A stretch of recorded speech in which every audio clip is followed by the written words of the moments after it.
Hello and welcome to your post-match RAW podcasting to you from my field here in beautiful rural Ireland. I'm Trev Downey, and joining me to give their immediate reactions to Brentford 0, Liverpool 2 in the Premier League from the children's toy-sounding G-Tech Stadium are Dave Hendrick and Hari Sethi.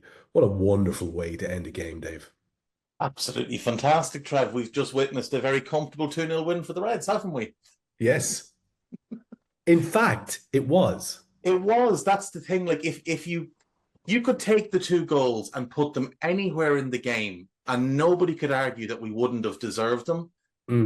So it was a two. Like, we played probably a 3-0 or a 4-1 type of win today. Like, just from the raw numbers of it, we've had 37 shots with 8 on target. Now, 8 on target is very low from 37. They've had 11 with 6 on target. And, you know, they got into some decent positions, but they never really troubled Ali. I thought our two centre-backs today were just absolutely outrageous. It was like how they were before Ibu got hurt. I thought they were just brilliant today. I thought everybody else had a bit of a questionable game, but those two were sensational. And it's just, like, it's kind of fitting. We were watching the game, and of course, as you can imagine, Trev, I'm a picture of serenity watching that. Never in doubt. And I'm thinking to myself, as it gets later and later, like, we're going to need like a Forest from last year type of thing here. And wouldn't you know it, the fella who seemingly is third choice striker now behind Jota and Luis Diaz, who's a winger, and has had calls all week long for a teenager who's just turned 19 to start ahead of him, comes on, and as we were talking about before the game, it's the full Darwin experience. There's a lot of good stuff. There's some really bad stuff, like that very ill-advised shot. The header, which I think is a cushioned header to try and lay it down for Gakpo, but it looks bad because it misses by quite a bit, and I don't think anybody else is looking at that and thinking, oh, well, like, the commentators were certainly not giving him credit for trying to set somebody up. And then, you know, he pops up with a goal, gets himself booked, pops up with another goal. I was hoping he'd take off the shirt again and get a red card, get a second yellow and go off. But then he has that horror show of a tackle as well, and nearly did get himself sent off.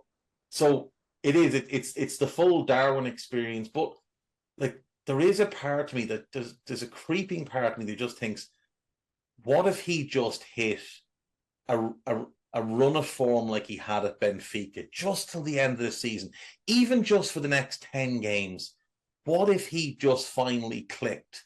And even if it went away after 10 games, if he could fire us to a title, like, it would just be very, very fitting, and it would put to bed a lot of the nonsense. This nonsense, he's the worst signing in club history. No, he's not even close, doesn't even crack the top 10. I went through them a few weeks ago on the Daily Red. We've signed a lot of shit over the years. But, like, he comes on and the crowd are singing, "You're just a shit Andy Carroll." And every time something goes wrong, from like that shot that went over, "You're just a shit Andy Carroll." And then he scores, "You're just a shit Andy Carroll." So what does he do? He scores again. And the second goal is better than the first one. So fair play to the lad. It's fantastic. And we 100% deserve that win. They're a good team. That is a very good win, and we can all be very happy now as we sit back, and as we start to record this, Arsenal will kick off in about 7 minutes. And hopefully Villa can do something for us. And if they do, the psychological hammering of us winning and Arsenal maybe even losing, and us coming out of this weekend with what would be a 7-point gap and a game in hand, but even if they got a draw, to be 5 and a game in hand would still be a great position for us to be in. And this is the thing, Harry, even if they go out and win this evening, there's something about us getting that result in that manner which will really upset and eat away at their already fragile confidence. It's a tone that's been set by Lego Head himself. He seems a fragile man in much the same way that his great mentor, old Josep over at City, is a can be an emotionally fragile character.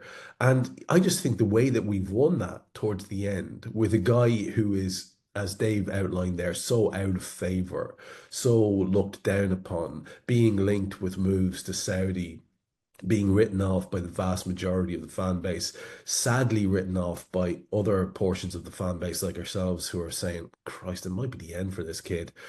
The way that that happened, especially when they are, struggling for their striker situation, I just think it's going to really sting, regardless of the result tonight. I think they're just going to be a little bit sickened by that. Regardless, it's going to go, oh my God, there's something inevitable about Liverpool, which I love, Harry. Oh, massively. No, I think it's that late dagger, isn't it, effectively, which is for all rival fans who are watching is sort of the worst way for you to see your opponents win a game like that, late on momentum, confidence surging uh, through the veins of let's face it, an 85 million sort of pound number nine who, if he can start firing and if he can even find a purple patch in form for, let's say, the next 5, 10 games or something like that, that could well be enough. Like, and I think that's in terms of sort of having everybody contribute, everybody have their moments. We've seen seasons like this in the past when we've been going for the title, late winners, and just how hugely influential they can be. I know a lot of people always think of that Villa away performance where Robbo and Sadio got those two late goals to grab a win for us. Dave, mentioned Forest away last season, where Darwin grabbed that late goal. This is a guy who clearly, confidence is everything for him. He needs to believe in it. He believes in himself, I think, almost too much at times. But I think when he's scoring these goals, and you could see, I thought after the game, just how popular a guy he is amongst the squad. I think we didn't have any doubts about that. But being mobbed by his teammates and some of the subs off the bench as well. Very well liked. Everyone sort of no one's questioned the heart of this guy, right? So him popping up with those two goals, and as Dave mentioned, nearly the trademark Darwin performance and potentially getting a second yellow. Finally, we benefit from a refereeing context as opposed to actually just refereeing decisions, which is what we asked for.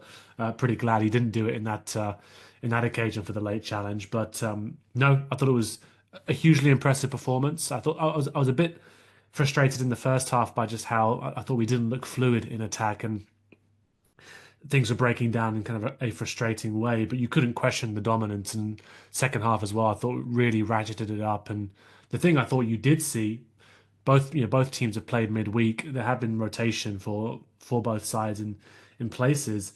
Um, Liverpool are one of the fittest teams in the league. I think you can see that in terms of sort of just how hard they make you work. There were many points in that game where you saw Brentford players hands on their hips, sort of puffing, because once the game opened up, like the athletes we got in our team were fully ready to sort of do those shuttle runs back and forth. And I'm sure we'll come on to talk about individual performances, but I thought, as well as the defenders and the centre backs being excellent today, I thought Trent, I think that's as strong a game as I've seen him have for a long while now. And in particular, the thing that we really criticised, well, against United, but in certain games, that intensity of his recovery runs and putting a shift in to get back there and help us out in dealing with those counters. Fully there today, fully committed, having his name sung when he was taking the corners. And yeah, I just hope, Trev, as you mentioned, that the Arsenal set piece coach is there in the dressing room getting ready for the Villa game, having a look at us waste corner after corner after corner, and just having a bit of a smirk to himself before we eventually do that. So yeah, huge win. Hope it's a massive confidence booster for one Darwin Nunez.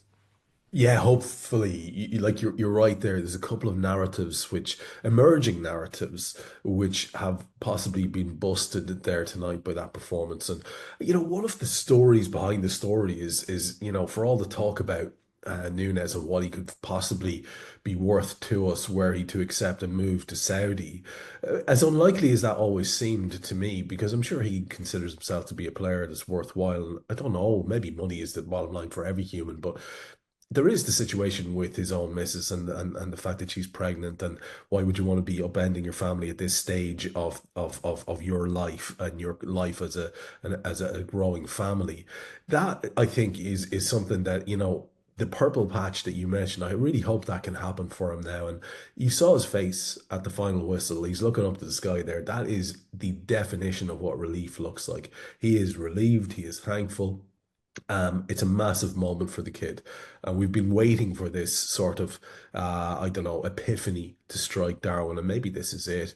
The other thing, just on this, because we probably won't come to it, and you've both mentioned how it's kind of a complete Darwin performance. We've missed a little shade of grey here in the middle of it. If you look like Darwin Nunez and you decide, I'm going to take my jersey off now to celebrate this goal, and you leave your undershirt on, you're obviously a daft bastard, because like you take your shirt off to display the wonder of your Darwin Nunez Mm. physique, and you leave your undershirt on. What a All I fella. wanted, all I wanted, Trev, was for him to take his shirt off and reveal on the undershirt just a huge picture of Andy Carroll's face. I think that it would have been the most meta but it would have been sensational. Like someone finally told him who Andy Carroll is. He's asked one of his mates, and they bought him the shirt. You've given him an idea for the next one. Dave, we went strong. There's not a whole lot of point in talking too much about the team line, the line of the team, except for possibly the inevitable swap out of Simicas for Robbo, because that's just what we're going to have to do. And unless a signing is made that's first team ready, that's going to be the nature of things between now and the end of the season.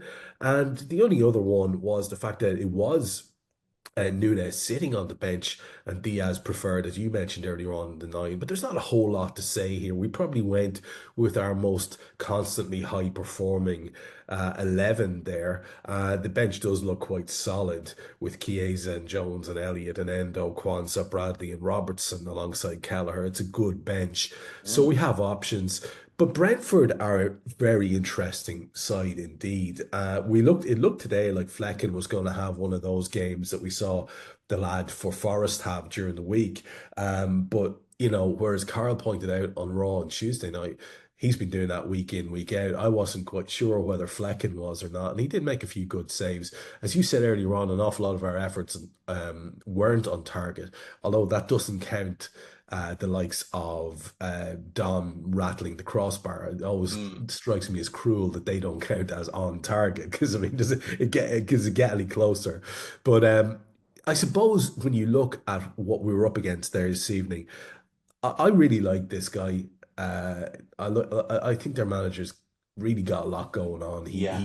He's a clever man, and he manages to he can carry himself with a bit of grace. There was a lovely exchange between him and Arne, where maybe with another manager would have been ratty shouting over him back. The boys just sort of smiling, and there's a little kind of high five at the end of it. I just love the way he carries himself.